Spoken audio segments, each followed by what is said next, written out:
Imagine walking into a grand gallery, the kind where the silence almost feels sacred. Tall windows flood the room with golden light, illuminating row after row of portraits, serious faces in regal frames, staring at you across centuries. At first glance, they're just paintings of kings, queens, princes, and princesses. But here's the catch. Royal portraits are never just simple images. They're carefully crafted puzzles, layered with symbols, hidden meanings, and subtle messages designed to project power, legitimize rule, and sometimes even whisper secrets to those who know how to read them. Today we're going to uncover the hidden codes inside these royal portraits. We'll explore why monarchs never sat for just a portrait, how artists became storytellers of power, and what secrets are still hiding on those massive canvases. By the end, you'll never look at the portrait of a king or queen the same way again. Let's begin with one of the most iconic figures in royal history, Elizabeth I of England, known as the Virgin Queen. She understood the power of image better than almost anyone in history. In her portraits, you'll notice her face often looks remarkably similar. Youthful, unchanging, almost mask-like. That wasn't just vanity, it was strategy. Elizabeth ruled for decades, but her portraits rarely showed signs of aging. Her image had to symbolize timeless stability, a queen untouched by weakness or decay. Look closely at the famous Armada portrait. Elizabeth stands tall, her hand resting on a globe, symbolizing England's growing global reach. Behind her, through a window, you can see scenes of the Spanish Armada being defeated. This isn't just art, it's propaganda in oil paint. Every detail screams, Elizabeth is victorious, powerful, destined to rule. But Elizabeth wasn't the only monarch to use portraits as political weapons. Travel across Europe, and you'll find Louis XIV of France, the Sun King.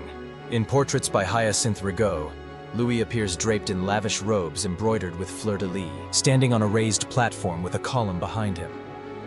Why a column? Because in classical art, columns symbolize strength, permanence, and authority. And his legs, yes, his legs, are prominently displayed.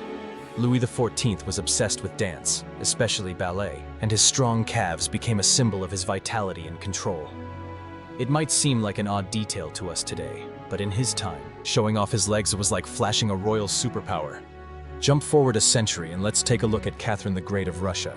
Her portraits carry another layer of symbolism. She wanted to be seen not only as an empress, but also as an enlightened ruler, a patron of the arts, and even a modern philosopher on the throne. In many portraits, she is depicted wearing armor, or with references to Minerva, the Roman goddess of wisdom and war. These weren't casual choices. They were carefully designed to tell her subjects and rivals that Catherine was both a warrior and a thinker, both fierce and intelligent.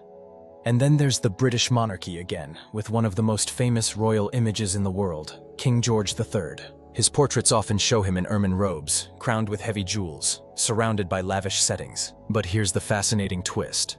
Some portraits painted later in his life subtly reflected his declining health and bouts of mental instability. The details shift, his eyes slightly unfocused, his posture less commanding.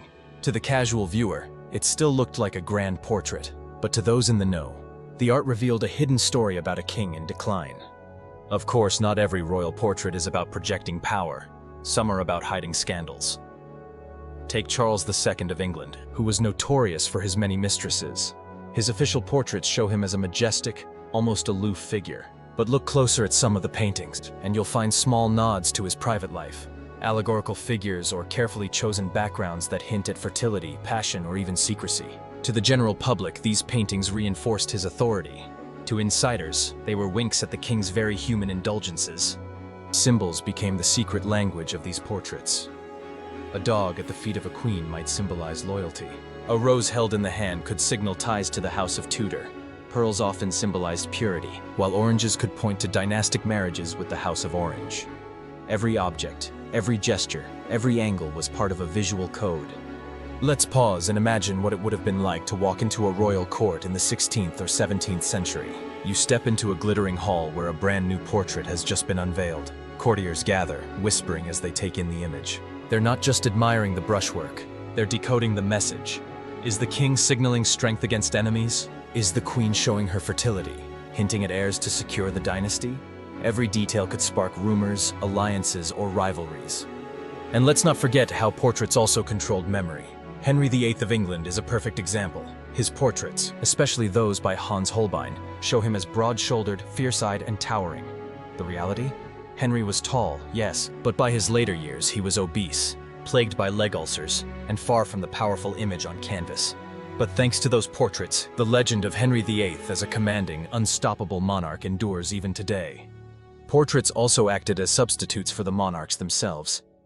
When a princess was sent abroad to marry, a portrait often went ahead of her, serving as the first impression for her future husband and his court. These paintings were carefully staged to present the princess in the most favorable light, sometimes even editing out flaws. Think of it as the 16th century version of a heavily curated social media profile picture. One striking example is the portrait of Anne of Cleves, painted by Holbein. When Henry VIII saw it, he was so impressed that he agreed to marry her. But when Anne arrived in person, Henry was famously disappointed, calling her the Flanders mare. The power of the portrait had shaped a royal marriage and nearly triggered a diplomatic disaster. Beyond Europe, portraits of royalty in places like Mughal India also carried deep symbolism. The Mughal emperors were often painted with halos, a deliberate blending of Islamic and Hindu artistic traditions, symbolizing divine kingship. The Emperor Akbar, for example, was portrayed not just as a ruler, but as a mediator between cultures and religions, a visual message of unity and tolerance. What's truly fascinating is how many of these codes still whisper to us today. Walk into the Louvre, the Prado, or the National Gallery, and you'll see these royal faces staring down. They may seem frozen, but their stories are alive if you know how to listen. The tilt of a head, the choice of background, the presence of a crown or a globe. Each is a clue in a centuries-old treasure hunt. And here's a little secret, even modern royal portraits still follow some of these traditions. When you see official photographs of Queen Elizabeth II or King Charles III, you'll notice echoes of the same visual codes. The crown carefully placed, the sash of an order, the pose that conveys both dignity and accessibility. The language of royal portraiture may have evolved, but the game hasn't changed. It's still about power, image, and the subtle art of persuasion. So next time you come across a royal portrait, don't just glance and move on. Stop. Look at the details. Ask yourself, what story is being told here? What secrets are hiding in plain sight? Because once you start decoding these portraits, you'll realize they're not dusty relics. They're time machines, giving us direct access to the ambitions, fears, and strategies of the most powerful people in history. And that's the real magic of royal portraits. They're not just about beauty or likeness. They're political weapons, personal diaries, and coded messages all at once. They are the stage where monarchs perform their eternal play of power. And now, you know how to read them. If you enjoyed this video, don't forget to hit that like button. It really helps the channel grow. Share this video with a friend who loves a good mystery. And if you haven't already, make sure to subscribe so you won't miss the next story. There's a lot more to uncover, and I'd love to have you along for the journey.